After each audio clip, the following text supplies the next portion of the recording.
Good evening. I'm Nikki Haley, and it's great to be back at the Republican National Convention. I'll start with a little story.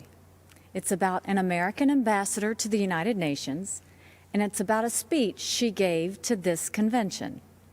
She called for the re-election of the Republican president she served, and she called out his Democratic opponent, a former vice president from a failed administration.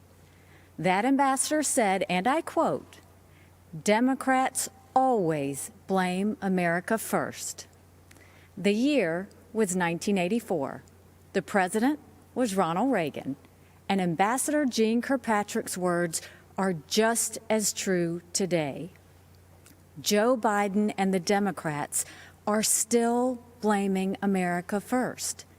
Donald Trump has always put America first, and he has earned 4 more years as president. It was an honor of a lifetime to serve as the United States ambassador to the United Nations. Now, the UN is not for the faint of heart. It's a place where dictators, murderers, and thieves denounce America and then put their hands out and demand that we pay their bills. Well, President Trump put an end to all of that. With his leadership, we did what Barack Obama and Joe Biden refused to do. We stood up for America, and we stood against our enemies. Obama and Biden let North Korea threaten America. President Trump rejected that weakness, and we passed the toughest sanctions on North Korea in history. Obama and Biden let Iran get away with murder and literally sent them a plane full of cash. President Trump did the right thing and ripped up the Iran nuclear deal. Obama and Biden led the United Nations to denounce our friend and ally, Israel.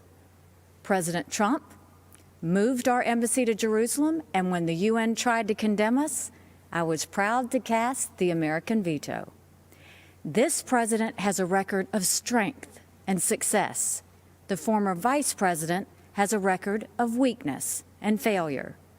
Joe Biden is good for Iran and ISIS, great for communist China, and he's a godsend to everyone who wants America to apologize, abstain, and abandon our values. Donald Trump takes a different approach. He's tough on China, and he took on ISIS and won, and he tells the world what it needs to hear. At home, the president is the clear choice on jobs and the economy. He's moved America forward, while Joe Biden has held America back. When Joe was VP, I was governor of the great state of South Carolina. We had a pretty good run. Manufacturers of all kinds flocked to our state from overseas, creating tens of thousands of American jobs. People were referring to South Carolina as the beast of the Southeast, which I loved. Everything we did happened in spite of Joe Biden and his old boss. We cut taxes, they raised them. We slashed red tape, they piled on more mandates. And when we brought in good-paying jobs, Biden and Obama sued us. I fought back, and they gave up. A Biden-Harris administration would be much, much worse. Last time, Joe's boss was Obama. This time, it would be Pelosi, Sanders, and the squad. Their vision for America is socialism, and we know that socialism has failed everywhere. They want to tell Americans how to live and what to think. They want a government takeover of health care. They want to ban fracking and kill millions of jobs. They want massive tax hikes on working families. Joe Biden and the socialist left would be a disaster for our economy. But President Trump is leading a new era of opportunity. Before communist China gave us the coronavirus, we were breaking economic records left and right.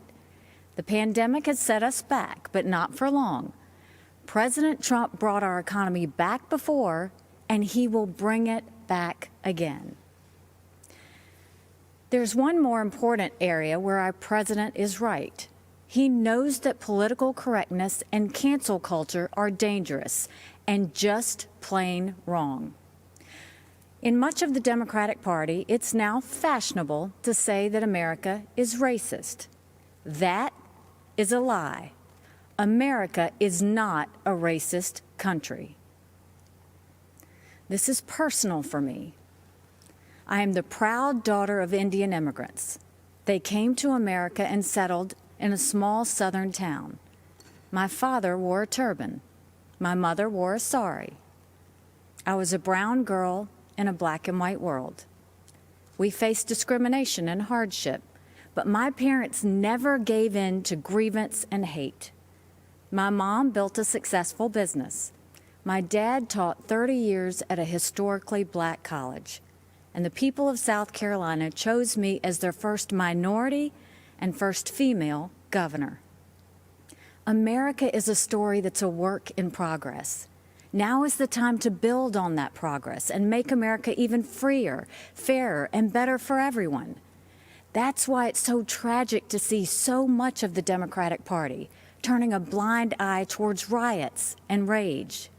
The American people know we can do better. And of course we value and respect every black life. The black cops who've been shot in the line of duty, they matter. The black small business owners who've watched their life's work go up in flames, they matter. The black kids who've been gunned down on the playground, their lives matter too. And their lives are being ruined and stolen by the violence on our streets. It doesn't have to be like this.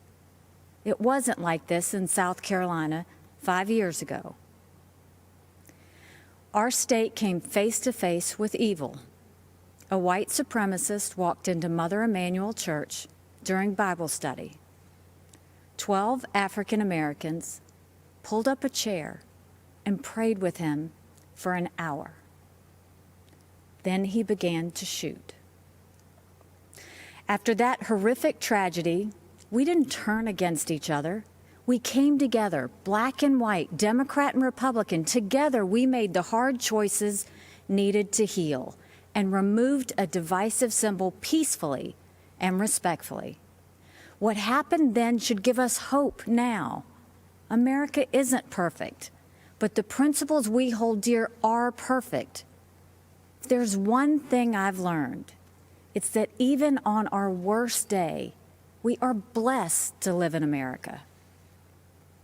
It's time to keep that blessing alive for the next generation. This president and this party are committed to that noble task. We seek a nation that rises together, not falls apart in anarchy and anger. We know that the only way to overcome America's challenges is to embrace America's strengths. We are striving to reach a brighter future where every child goes to a world-class school chosen by their parents, where every family lives in a safe community with good jobs, where every entrepreneur has the freedom to achieve and inspire, where every believer can worship without fear and every life is protected, where every girl and boy, every woman and man of every race and religion has the best shot at the best life. In this election, we must choose the only candidate who has and who will continue delivering on that vision. President Trump and Vice President Pence have my support, and America has our promise. We will build on the progress of our past and unlock the promise of our future. That future starts when the American people re-elect President Donald Trump. Thank you, good night, and may God always bless America.